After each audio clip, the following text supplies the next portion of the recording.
A conic section, or a conic, is a shape that results from the intersection of a right circular cone with a plane. The angle at which the plane intersects the cone determines the shape.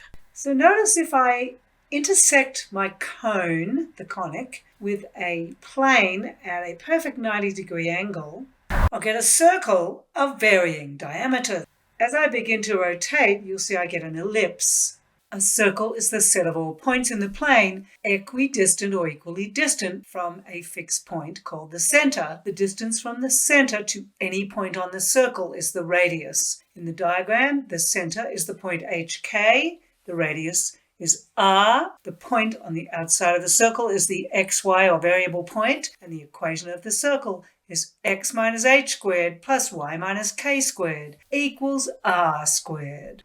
So the red pin there represents the center of the circle here, and this rope in yellow represents the radius of the circle. As long as I keep that very taut and always exactly the same length, I will trace out a circle, and the important points about the circle are the center and the radius. In the case of the circle, we have a single center point, but when we draw out an ellipse, we have 2 points that we attach a string to. This string has a length of 6.5, and you can see as the string is moved around and kept taut, it always has a length of 6.5, and it traces out an ellipse. So a circle has a center point, and an ellipse has 2 foci. The closer the foci are together, the more circular the ellipse is going to appear. When the foci are joined together completely, it becomes a circle. The further apart the foci are, the more elongated the ellipse is. This is called the eccentricity of the ellipse. Every ellipse has 2 axes of symmetry. The longer axis is called the major axis, and the shorter axis is called the minor axis. Each endpoint of the major axis is called a vertex of the ellipse. The plural is vertices. And each endpoint of the minor axis is a co-vertex of the ellipse. The center of the ellipse is the midpoint of the major and minor axes. These axes are perpendicular at the center, and the foci always lie on the major axis.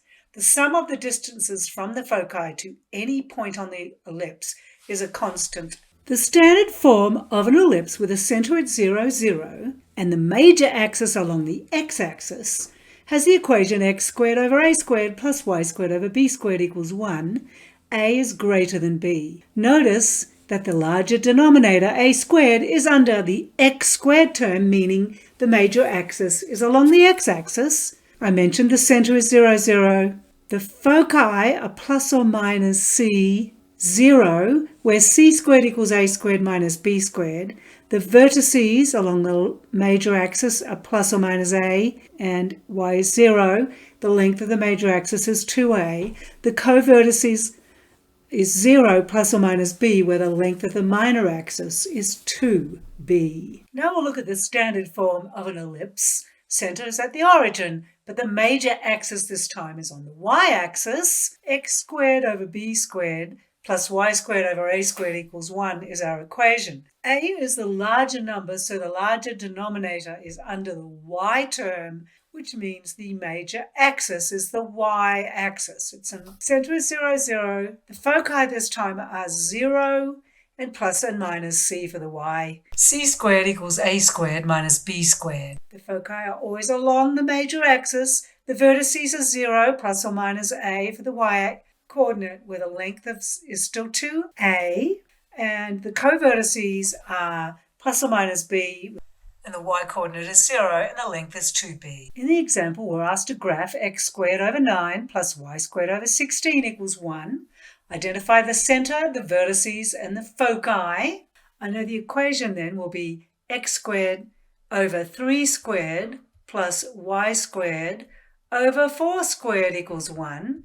The larger value is a, so a equals 4, which is larger than b, which equals 3. So the major axis, the larger denominator is under y, so that will be the y-axis. That means the vertices will run along the y-axis, so that is 0, -4, because that's the square root of the denominator of the y squared term, and 0, 4.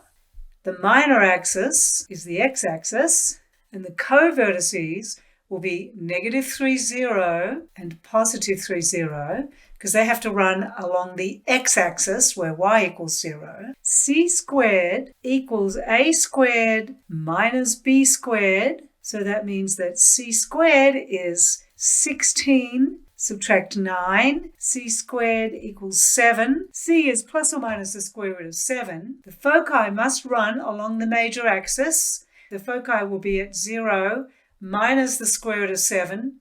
That's approximately, and I never use an approximation unless you're asked to, that's about minus 2.6. And the positive foci is 0 positive square root 7. That's approximately 0, and then y is 2.6. But notice it's approximately. Never approximate unless you're asked to. I need to know where that is in order to graph it. So this is the point of the positive vertex. It's the point 0, 4. So it's point 4 here. And down here I have the point 0, -4. Y is -4. And here on the minor axis, -3, 0 and +3, 0. The foci are along the major axis, so the y-axis. And the first one I'm going to put in is 0, -square root 7, approximately 0, -2.6. And also along the major axis, 0 and the square root of 7. So here's the graph of this ellipse in GeoGebra, and you can see the two foci point, 0, -square root 7, and 0, positive square root 7. In this example, we're asked to graph the equation 9x squared plus 16y squared equals 144. Identify the center, the vertices, and the foci. So that kind of gives us a hint that it is an ellipse. So I need a 1 on the right-hand side, so I'm going to divide everything by 144. And that actually turns out to be x squared all over 16 plus y squared all over 9 equals 1. So this is the equation of an ellipse. The major axis is now the x-axis because it has the largest denominator. And on the x-axis, y equals 0. So I have -4 and 0 and +4 and 0 are my points along the major axis. And on the minor axis, that'll be the y-axis. Remember, along the y-axis, x is 0, so I have x -3 and x +3.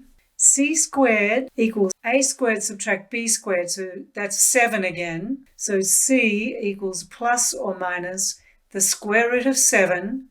So the foci are -square root 7, 0, positive square root 7, 0.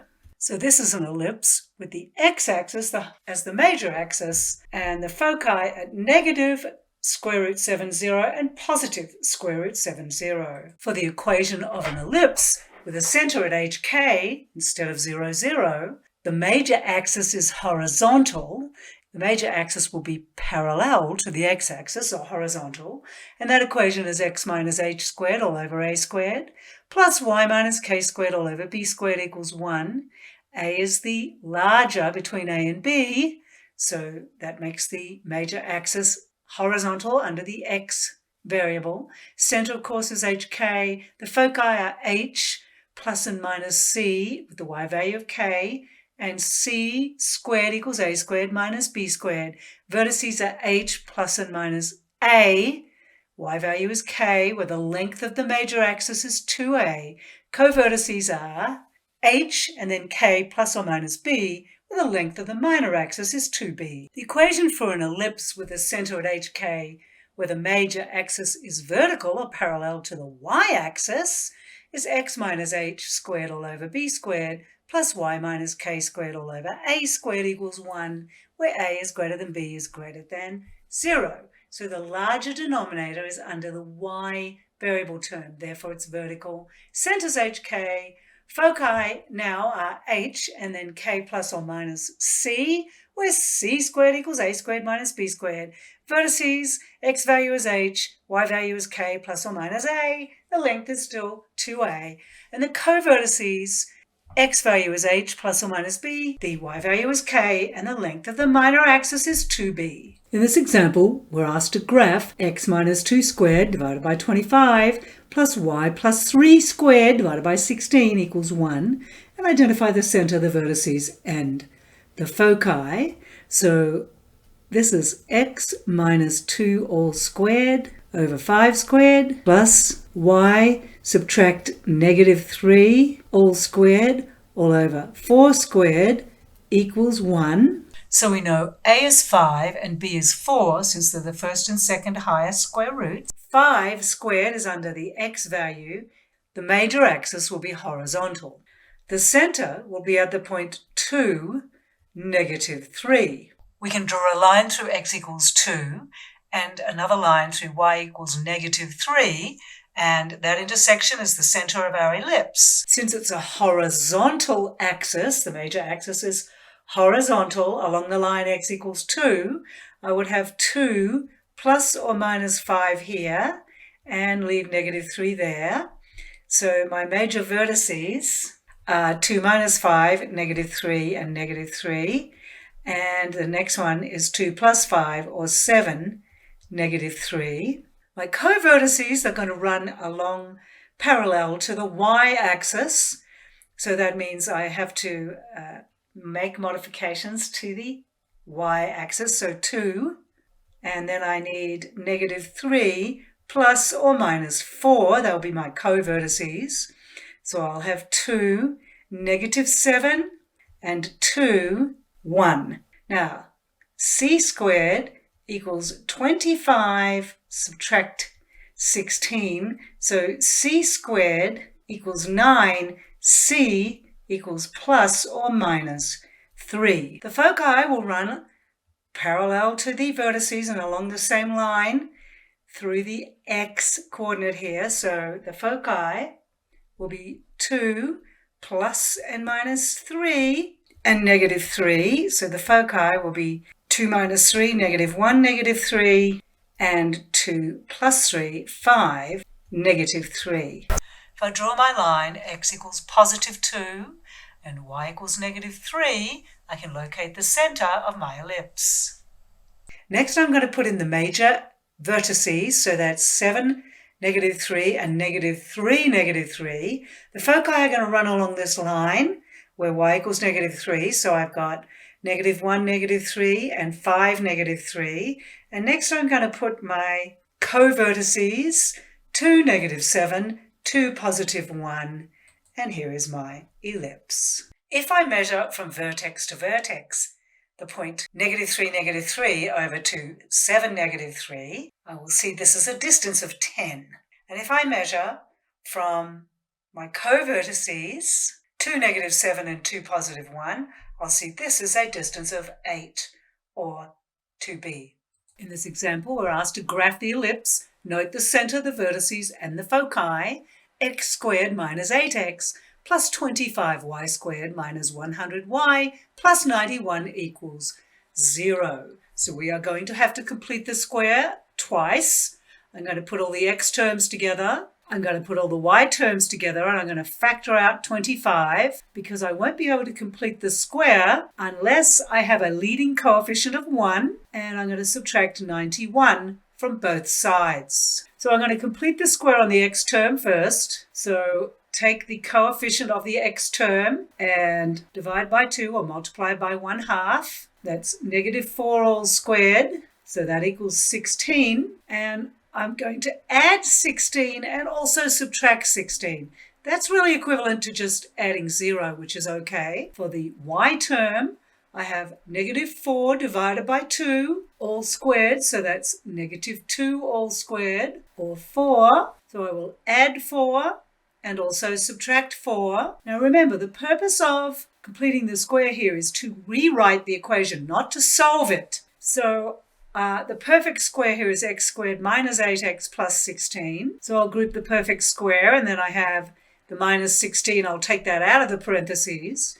Then I have 25. Then the perfect square inside the parentheses is y squared minus 4y plus 4. Then I have plus 25 multiplied by negative 4.